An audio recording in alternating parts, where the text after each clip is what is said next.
Have you ever been stuck in that moment? Open the damn door! You know, when your mind goes completely blank mid-conversation and suddenly it feels like time is moving in slow motion? Yeah, that uncomfortable silence where you can practically hear your own thoughts scrambling for something, anything to say. I used to be that person. The one who'd break into a cold sweat at networking events, family gatherings, or even casual coffee runs. But here's the thing. I discovered 3 game-changing techniques that transformed how I handle conversations. First, let's address something important. Silence isn't your enemy. I spent years thinking every quiet moment was a conversation failure. But here's what I realized. Those awkward pauses, they're only awkward because we make them awkward. Think about it. Can you remember that super awkward silence from last month? Last year? Probably not. But I bet you remember that time you said something embarrassing 3 years ago at 2 a.m. See what I mean? 1. The story mining method. Every sentence someone says is like a treasure chest of conversation topics. Let me show you how. When someone says, "I just got back from visiting my sister," most people reply with a simple, "Oh, nice," but there's so much more there. Where does their sister live? How often do they visit? What's their favorite thing about visiting that place? Do they have other siblings?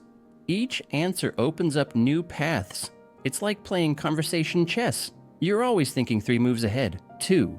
The interest investment. Here's something nobody tells you.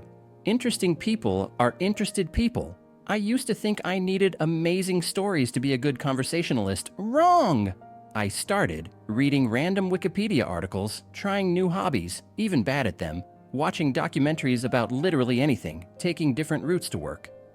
Suddenly, I had something to contribute to almost any conversation, not because I was an expert, but because I was genuinely curious about different things. 3.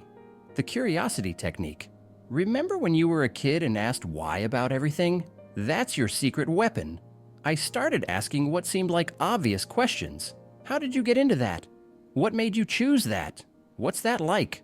People love talking about themselves. Your genuine curiosity is like giving them a stage.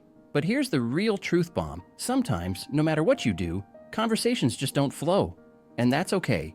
I learned that forcing a dead conversation is like trying to charge a phone with a banana. It's just not going to work.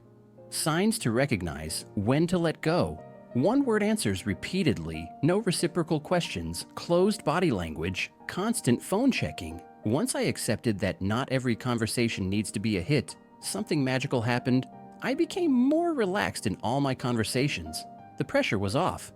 I wasn't trying to be the world's most interesting person anymore. Let's say someone mentions they had coffee this morning. Instead of, "Oh, nice," you could ask about their favorite coffee shop, share a funny barista story, ask if they're a morning person, discuss different brewing methods. Each response opens up new conversation branches. Remember, not every silence needs filling. Not every conversation needs saving. Sometimes, letting a conversation end naturally is better than forcing it to continue artificially.